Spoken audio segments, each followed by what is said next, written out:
question of the status of the CBD industry, the use of CBD as a therapeutic product is something that is being very widely debated, but is really typically missing a big part of the point. Now, when I first started using cannabis, I didn't know it was cannabis. I think we call it grass. We didn't call it weed in those days either. We didn't know what THC was. We did not know that there was an endocannabinoid system. We had no idea that how many cannabinoids there are. I don't think we know yet how many cannabinoids there are.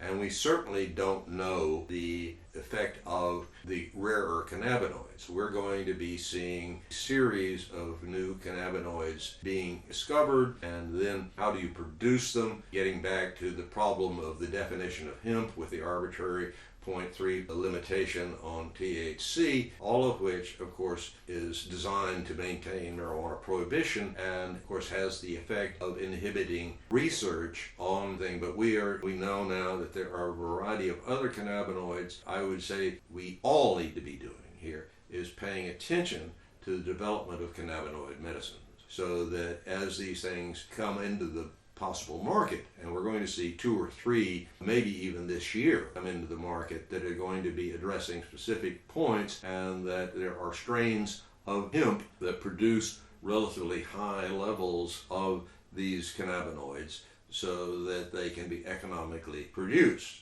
Again, having to go back and deal with the problem of the 0.3 limitation on THC. The drug war sabotages medicine.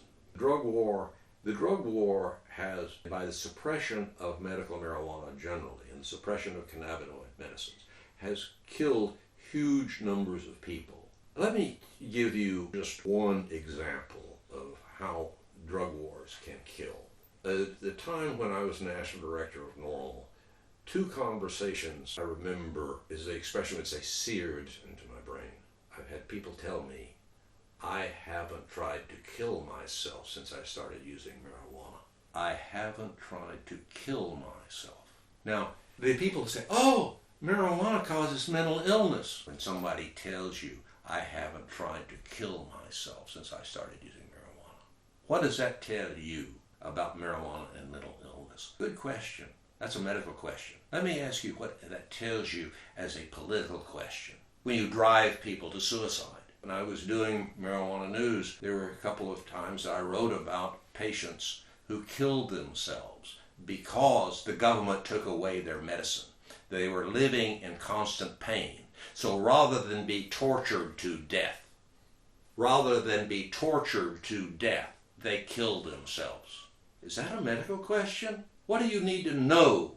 What kind of research do you need to do to know that it is wrong to drive people to suicide? And the next time you read something about, oh, we need more research. Okay, I'm all in favor of more research. Who's against research? But I don't need any research to tell me that it is wrong to torture people to death. It is wrong to drive people to suicide. Remember another friend who had cancer, was going through chemo, and he said he had decided to die of cancer rather than go through the chemo because the nausea from the chemo was so bad that he had preferred to die of cancer than go through that. Unfortunately, he discovered cannabis.